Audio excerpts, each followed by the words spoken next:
Welcome to Birdville ISD's Listen and Learn program. I am Dr. Jennifer Horner-Miller, and today with Birdville's Coordinator for Professional Learning, Kristen Cavanis. Thank you so much, Kristen, for joining us today. We're so glad you're here. Today we are going to talk about becoming a connected educator. Kristen, we hear a lot about becoming a connected educator. Why is it important to become a connected educator, and what exactly does that mean? First of all, I think it's so important to become connected because we are in a time where we face such tremendous challenges, and we're really shooting for developing certain kinds of skills in our students that go beyond just the standards. And we know that this is something that we just can't do in isolation, especially if we'd like to stay sane. So becoming connected with other educators and other experts in the field so that we're broadening the resources that we have and getting all the ideas at play so that we can really make a difference with our kids in these very challenging times. Today's world is so different, and we hear about how important it is to becoming a connected educator. And I might, as a teacher, know that it's important, but often it's hard to know how. How do we become a connected educator?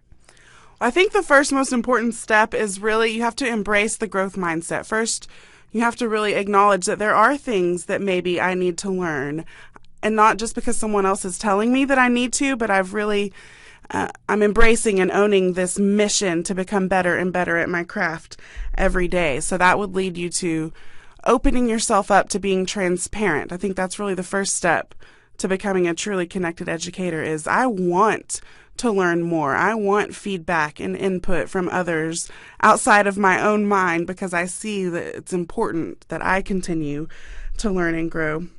And again, because these challenges we face, and I think everyone who's in education wants to help our students. And it's so easy to just feel like it's hopeless, honestly. But when you speak to another educator and you hear the stories, you hear the successes going on in classrooms, you hear the impact, a certain strategy or a project was able to have on students, it not only inspires you that, wow, I really can make a difference, but it opens you up to ideas you might not have ever had on your own.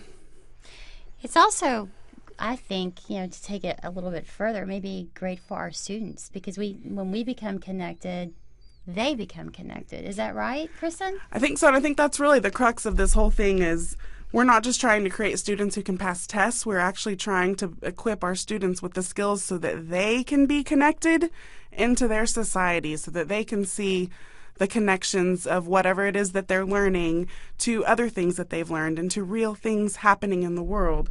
And the more we can model to them that growth mindset and how important it is to step outside of your own perspective so that you can connect to the perspectives of others, I think that will just make them more successful and more plugged into life. And they need to see that modeled by those very people charged with teaching them every day. Kristen, if I wanted to learn more about becoming a connected educator, where can teachers go to find professional learning opportunities to assist in becoming a connected educator? I think simply to start is look right around you. There are people all around you every day, your fellow teachers and your leaders, and especially your students that you can make connections with, and you have so much to learn from each other without any technology involved, without adding time to your day, just tapping into those resources that are right there around you. You've got people in your building who are just as committed to those kids as you and trying out ideas. And the more that we can tap into the expertise of each other, the better.